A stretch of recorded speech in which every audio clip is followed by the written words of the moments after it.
le dernier point de ce grand 1 va nous amener à étudier l'hydrographie.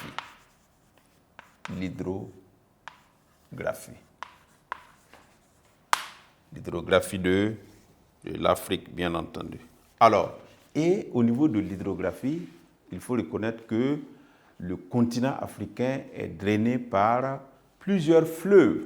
Okay? Nous avons plusieurs fleuves qui drainent le continent. On peut citer par exemple le Nil en Afrique orientale qui est le plus long fleuve du monde, si vous voulez, avec 6700 km. Donc on peut citer par exemple le Congo en Afrique centrale qui est un fleuve très puissant.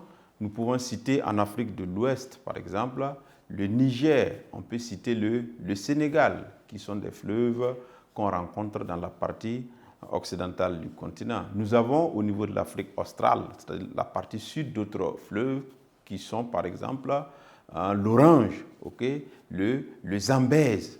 Donc c'est pour tout simplement dire que plusieurs fleuves sont en Afrique. Okay? Et nous avons, en plus de ces fleuves-là, nous avons les lacs, d'accord? Et vous connaissez quelques grands lacs que nous avions déjà cités, le lac Tanganyika, le lac Victoria, le lac Tchad. Donc nous avons en plus de ces fleuves-là des lacs et aussi nous avons des littoraux. Le bord de l'Afrique qui est, disons, qui connaît des débouchés sur la mer. Donc nous avons de nombreux fleuves à l'intérieur du continent et sur les côtés, nous avons évidemment la présence de la mer. Donc on y va.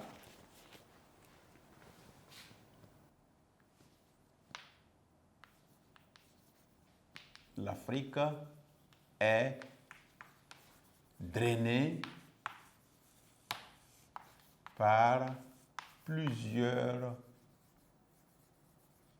fleuves, plusieurs cours d'eau. Nous avons par exemple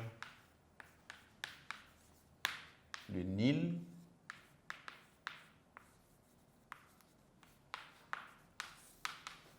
en Afrique orientale. Nous avons aussi le Congo, 4700 km, je crois. Oui, 4700 km. En Afrique centrale. Nous avons également le Niger. On peut mettre aussi sa distance. Le Niger, 4200 km. Et le Sénégal, qui mesure 1700 km. En Afrique de l'Ouest,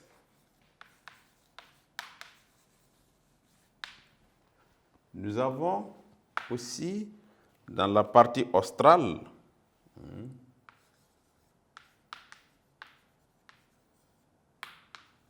le Zambèze, 2700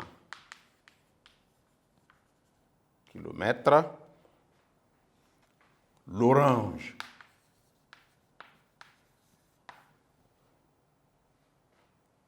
avec 1900 km.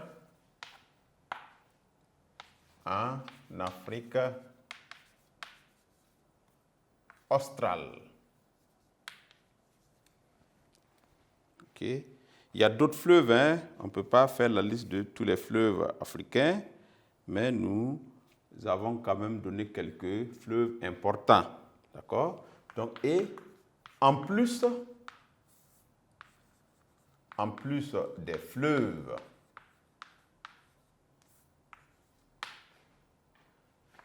on rencontre en Afrique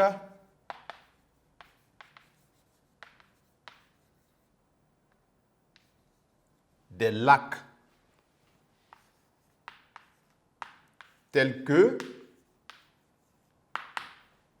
deux points, le lac Tchad,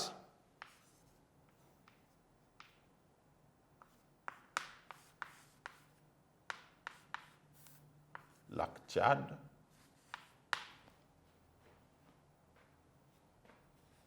le lac Tanganyika,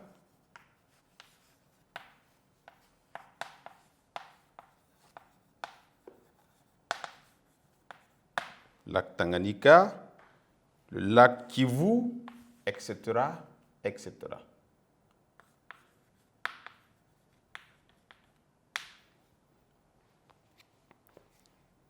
Voilà ce que nous pouvons dire par rapport à l'hydrographie en Afrique. Et on va ajouter évidemment les côtes avec la présence de la mer. OK? Donc voilà ce qu'on peut dire par rapport à l'hydrographie sur le continent africain. Donc l'Afrique est drainée, elle est parcourue, d'accord, par plusieurs fleuves. Deux points, le Nil, alors je vous signale en passant, c'est le plus long fleuve du monde, d'accord. Le Nil, 6700 km en Afrique orientale. Nous avons le Congo, 4700 km en Afrique centrale, le Niger, 4200, et le Sénégal, 1700 km en Afrique de l'Ouest, le Zambèze, 2700, l'Orange, 1900 km en Afrique australe. Et en plus de ces fleuves, on rencontre en Afrique des lacs tels que le lac Tchad, le lac Tanganyika, le lac Kivu, etc., etc. Et nous avons, au niveau des côtes, bien entendu, la présence de la mer. Voici ce que nous pouvons retenir par rapport à l'aspect physique de l'Afrique. Et on aborde en grand 2, l'impact des conditions naturelles sur le développement de l'Afrique.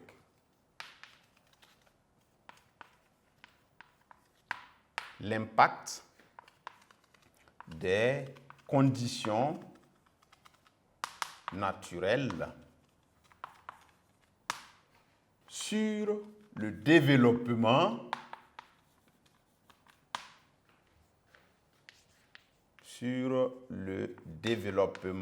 de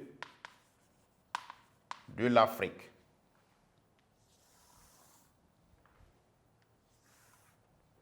Petit 1, nous avons l'impact du relief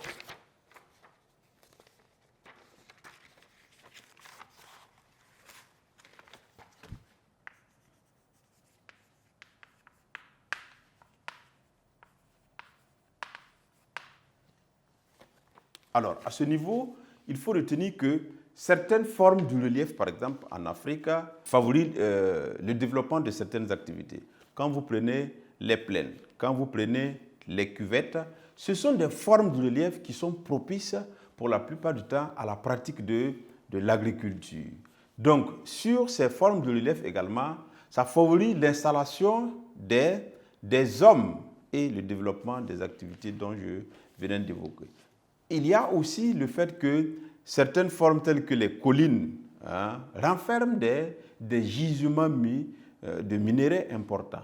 Okay? L'or, le fer, etc., qu'on rencontre, l'uranium, ainsi de suite, qu'on rencontre sous, disons, certaines formes du relief. Et évidemment, lorsque vous êtes dans une région accidentée, telle que par exemple la partie est de l'Afrique, ça complique aussi l'installation des hommes si la région est très accidentée. Ça ne facilite pas l'exploitation de ces terres-là dans le domaine de l'agriculture, etc., etc. Ça ne facilite pas le traçage des voies, donc ça complique du coup le transport. Donc, la forme du relief peut impacter positivement ou négativement le développement de la région où on peut évidemment les rencontrer. Donc, c'est ce que nous avons à dire par rapport à l'impact du relief sur le développement de l'Afrique.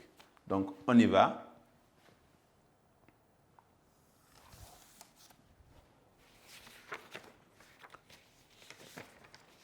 certaines formes du relief, bien entendu.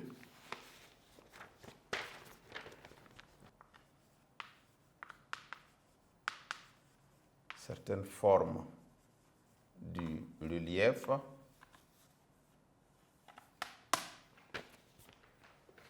sont favorables au développement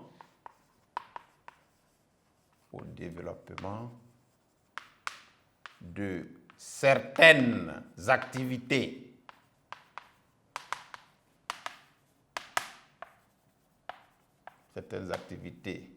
humaines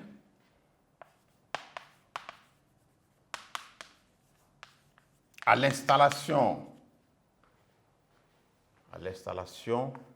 des hommes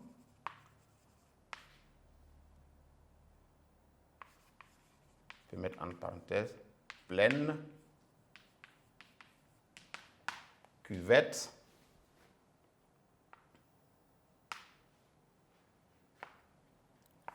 d'autres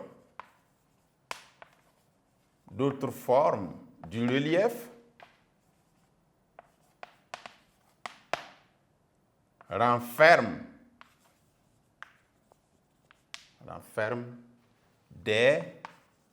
des minerais.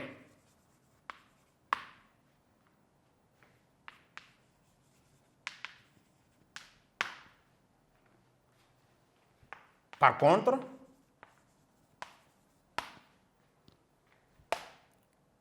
ces formes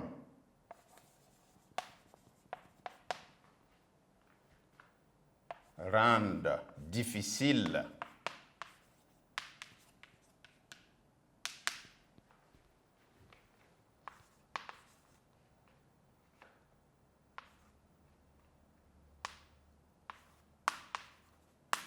l'implantation des hommes, quand on prend par exemple les collines, l'implantation des hommes, le transport,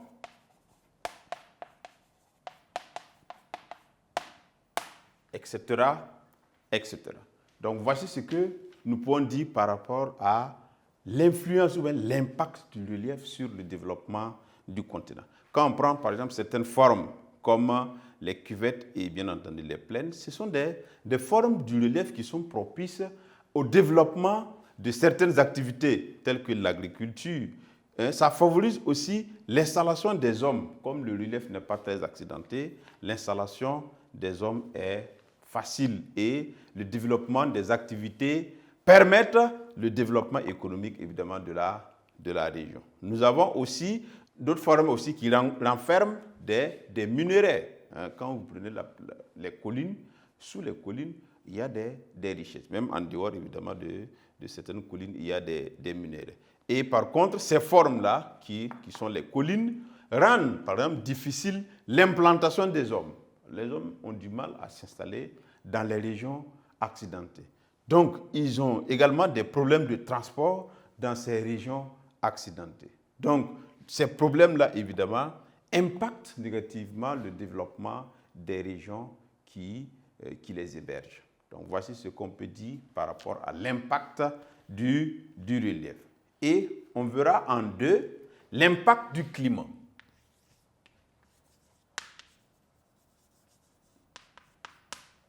L'impact du